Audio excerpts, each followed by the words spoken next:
తండ్రి కుమార పరిశుద్ధాత్మకు మహిమ కలుగునుగాక. ఈనాటి జీవవాక్యం. నేను మీకు బోధించిన విధముగా మీరు సువార్తకు గట్టిగా అంటిపెట్టుకుని ఉంటిరేని మీరు రక్షింపబడుదురు. పౌలు కొరింథీయులకు రాసినటువంటి మొదటి లేఖ 15వ అధ్యాయము 2వ వచనము.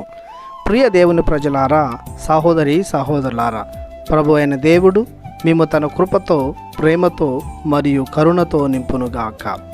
పునీత పౌలు గారు కొరింథు సంఘానికి గుర్తు చేస్తూ తాను బోధించిన క్రీస్తు సువార్తను విశ్వసించాలని, దానిని అంటిపెట్టుకొని జీవించాలని తెలియజేస్తూ ఉన్నారు.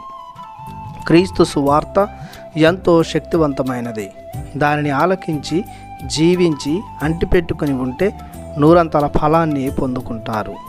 దేవుడిచ్చు రక్షణను సువార్తకు అంటిపెట్టుకుని జీవించడం ద్వారా మనం సంపాదించగలుగుతాము.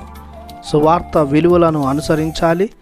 సువార్తను జీవన శైలిగాను జీవన మార్గంగాను చేసుకోవాలి.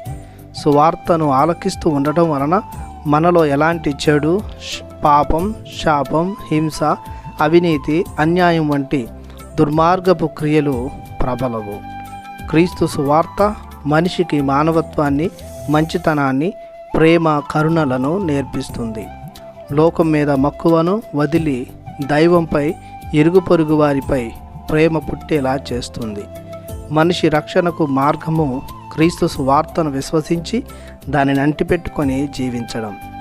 ఏదో విన్నాము, వదిలేశాము, పట్టించుకోము అనుకుంటే జీవితానికి అర్థం, పరమార్థం లేకుండా పోతుంది.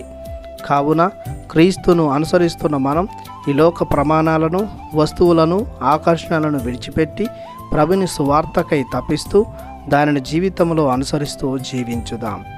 ప్రార్థించుదాము. భూమి ఆకాశములను సృజించిన సర్వశక్తి గల సర్వేశ్వర, మీ ప్రేమానురాగాలను బట్టి మీకు వందనాలు చెల్లిస్తున్నాము. మేము ఎల్లప్పుడూ వింటున్నటువంటి క్రీస్తు సువార్తను మా దైనందిన జీవితంలో ఒక దివ్య ఔషధముగా స్వీకరిస్తూ దాని రుచిని అనుభవిస్తూ రక్షణ పొందే భాగ్యాన్ని మాకు ఎల్లప్పుడూ దయచేయమని యేసయ్య ఘనమైన నామములో ప్రార్థిస్తున్నాము తండ్రి. ఆమెన్. దేవుడు మిమ్ము దీవించునుగాక. ఆమెన్.